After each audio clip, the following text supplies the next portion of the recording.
Level 100. Pinnacle of power for a Pokemon. Very few Pokemon ever reach this level.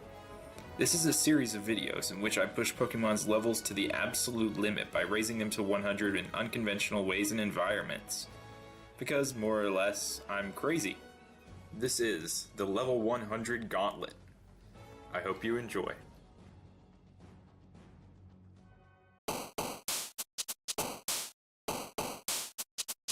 Today's Level 100 Gauntlet will involve training a Delibird to level 100 using only the move present on the 2nd Gen Virtual Console games. I realize that this is a very Christmas-themed Gauntlet to be doing in October with Halloween right around the corner, but I figured if Walmart can get away with it, I can too. I'll even nickname the Delibird Halloween to appease the seasonal guilt. Before we get into things though, let me talk about the move present first, because it's kind of strange. Present is a very RNG-based move. It has a 20% chance of healing the opposing Pokemon, a 40% chance of hitting with 40 base power, a 30% chance of hitting with 80 base power, and a 10% chance of hitting with 120 base power. Plus, the move is a 90% accuracy move, adding even more RNG into the mix. This move is also glitched and does not function correctly in terms of damage calculation in Gold and Silver, going as far as using its own damage calculation formula. And I didn't know this going into this Gauntlet, even after I had done my research, because I somehow missed this entire section of the Bulbapedia article on the move, directly under the section that I had read to learn about the RNG of the move. So I remained blissfully unaware of this glitch until a few days into the Gauntlet. I'll hold off on explaining this glitch until I get to that part, because it's quite a doozy. Anyway, preparing for this Gauntlet took a while. The first couple steps of capturing and breeding a Delibird on Silver were simple enough, but I wanted to use every experience boost I could get, which would mean obtaining a lucky egg from a 1% Chansey. Yes, I got the lucky egg! That took forever. That took like 5,000 encounters. It took me a few days to find one, but I got one and it was worth it. Alright, so today is October 13th, Friday the 13th in October. Spooky. And I'm about to trade this Delibird over to Gold version so we can really get this started. So let's call today Day 1.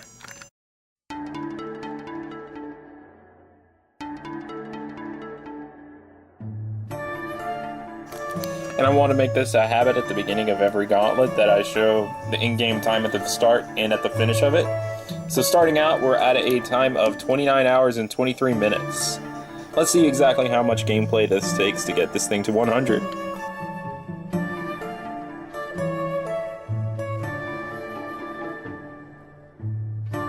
Training started out fairly normally day 1. I started out on the early routes in the game fighting the weakest of the weak Pokemon, and then eventually moving on whenever I felt like I had reached a level where I was strong enough to take on stronger Pokemon. Yeah, because of Presence RNG, I ended up healing a couple Pokemon every now and then, but the beginning of it really wasn't all that bad.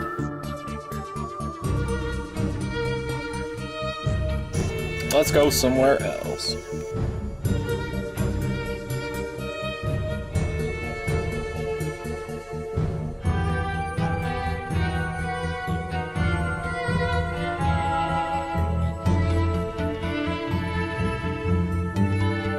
No way, it's shiny Delibird.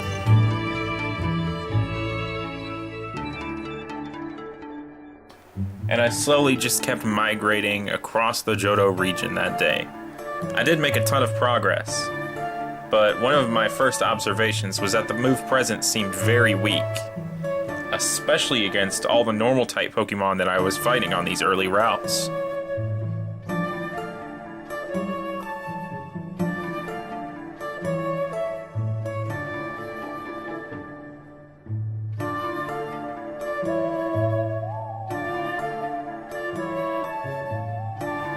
I ended day 1 at a pretty respectable level 36. Day 2, things kinda stagnated a bit. I recorded and played for a whole 3 hours, but I didn't even get 10 levels in. I kept attacking things, and Delibird just wasn't seeming to get much stronger. I'm pretty patient when it comes to training Pokemon though, so I didn't think much of it. And just like that, ended day 2.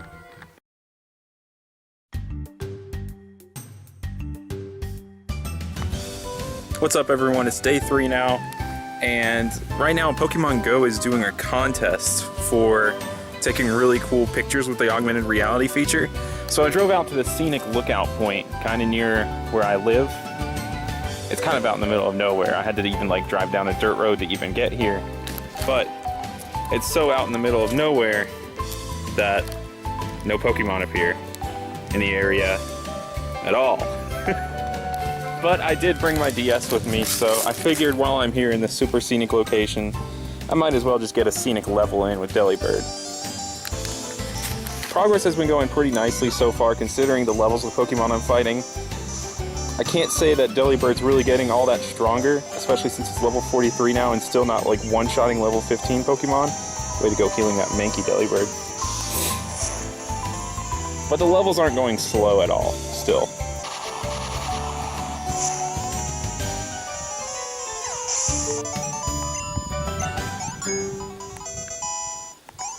Yeah, we got in a level in a pretty scenic location.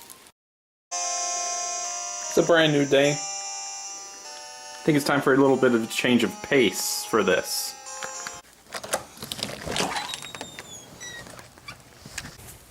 I've been live filming pretty much every single encounter for this from the beginning, but now I've decided that it's not really necessary for me to keep doing that because past few recordings have been like 20 to 30 minutes of me just getting like 1 or 2 levels. Just fighting some super weak Pokemon, and it's just not that interesting right now. So I need to do what I typically do whenever I'm trying to grind for something and just completely distract myself from the fact that I'm grinding. Also, let's find that sick photo spot for the Pokemon Go contest.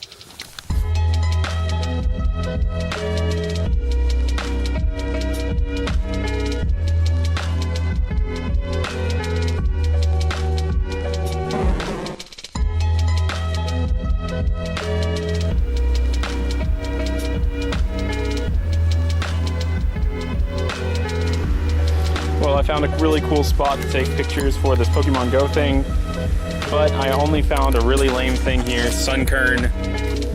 So I don't know if I'm going to use the pictures that I took here, but it's whatever. I also turned off Battle Scene on Gold version, and it really didn't occur to me till now how long Present's attack animation really was. So now things are going a lot faster now that I've done that too. I got to a respectable level 50 on the walk, and I think I got a pretty nice picture, but I'm a bit hesitant to submit it yet because I still think I might end up getting a cooler picture over the span of the contest. So yeah, that's where I stand right now. Gonna try and get in some more levels tonight. Let's go. But unfortunately, I didn't get any more levels in that night because my method of distracting myself from level grinding worked so well that I completely distracted myself with other games, including the Super Nintendo Classic, Cuphead, and some Wii U game that I'm always distracted by for some reason. But day 5 was the turning point of this entire gauntlet because I made some crucial realizations. First of all, I realized that it was very bizarre that my level 58 Delibird was doing so little damage to level 17 Noctowls while it was one-shotting Flaffies, which is especially bizarre because Flaffy has a higher base defense stat than Noctowl. So I started to be selective of the Pokemon that I was fighting, and I started running away from Noctowls instead of battling them. And then I started to finally look into why that was happening, and that's when I stumbled upon the present damage calculation glitch. So let's talk about that. Alright, now that we've reached this point in the gauntlet, I'm going to try and explain how Present is super glitched in this generation. And we're going to have to do a little bit of math to explain it, but hopefully I'll be able to walk you through the math in a way that's easy to understand. And if you still don't understand it after this, there's a Bulbapedia article about it, and Chickasaurus GL also has a good video demonstrating it. So this right here is the standard damage calculation formula. First part of it right here pretty much takes your Pokemon's level, and it uses it as a multiplier. So a higher level Pokemon will essentially do more damage. This next part right here is the base power of the move. Like for example, Hyper Beam has 150 base power, and Cut has 50 base power. And this right here is your Pokemon's attack stat. And of course, if you're using a special move, it will use your special attack stat right there. And then on the bottom half, it's the other Pokemon's defense stat, or special defense in the case of a special move. This attack over defense here kind of creates a ratio that will also amplify the power of the move. And then on the end right here is the modifier, and that's pretty much its own separate thing with like potentially the whether or not it's a critical hit, the same type attack bonus is applied there, all those other kinds of things, but we're not going to get into that right now. Because this first half of the damage formula is what Present screwed up in Generation 2. First of all, the level part of the formula. For some reason, instead of looking at your Pokemon's level, the game instead looks at the index number of the defending Pokemon's secondary type. So for example, if you're fighting against a Delibird, Delibird is Ice Flying type, so the game will look at the Flying type part of Delibird and see that as the number 2, and will put 2 there as if you're attacking using a level 2 Pokemon. That right there is already the reason why attacking normal types, fighting types, flying types has been such a challenge in this gauntlet, and why I haven't seen any progress in getting any stronger to defeat them. Meanwhile, on the other hand, it's super easy to fight dark types, ice types, or any of those other ones down there because they have high index numbers. So it's like I'm using a level 27 Pokemon instead of a level 2. And now on the second part of the damage calculation formula, the attack over defense, that is also flown completely out the window. For the attack stat, for some reason, the developers just put a constant 10 there, unless you're fighting a rock or steel type. So it doesn't matter what your attack stat is at all, there's always going to be either a 10 or a 5 there. And the funny thing about the rock and steel type thing is those are the only 2 types that the move Present is not very effective against, but all of that is handled in the modifier section of the damage calculation later on, so for no particular reason, against rock and steel types, Present does even less damage, so 1/4 of the typical damage that you would expect to do, because of that. And then for the defense number, it uses your Pokemon's secondary typing index number. So with Delibird, luckily that number is a 2. You want a low number there, so the division actually gives you a good ratio. But yeah, anyway, that's a little breakdown of what Present is doing. I hope I explained that well enough. Using this information going forward for the rest of this gauntlet, I'm going to be very selective of the type of Pokemon that I'm going to be fighting against for the rest of it, and I'm going to try and keep everything on the upper half of this index number table right here. So I'll be mostly going after fire, water, grass, electric, psychic, ice, dragon, and dark types. So yeah, let's get on with that.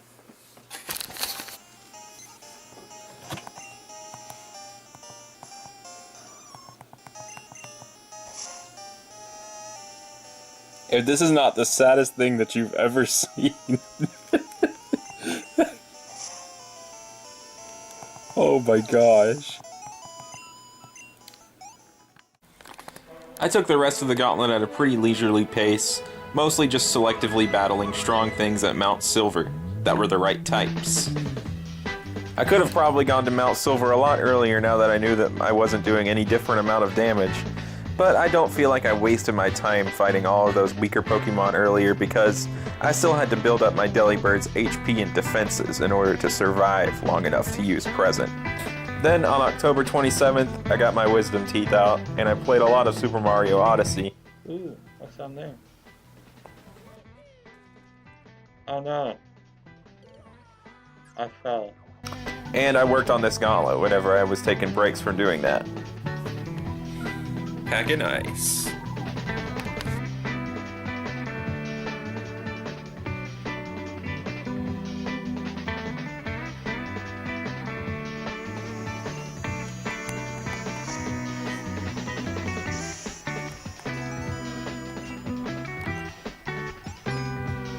And that's it, level 100.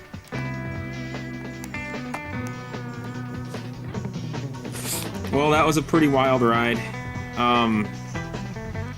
I say I still have one more thing I gotta do in order to finish off this gauntlet though. And the ending time is 47 hours and 13 minutes. Meaning that overall this entire challenge took 17 hours and 50 minutes, almost 18 hours. Not too long for a gauntlet. This, my friends, is the final test.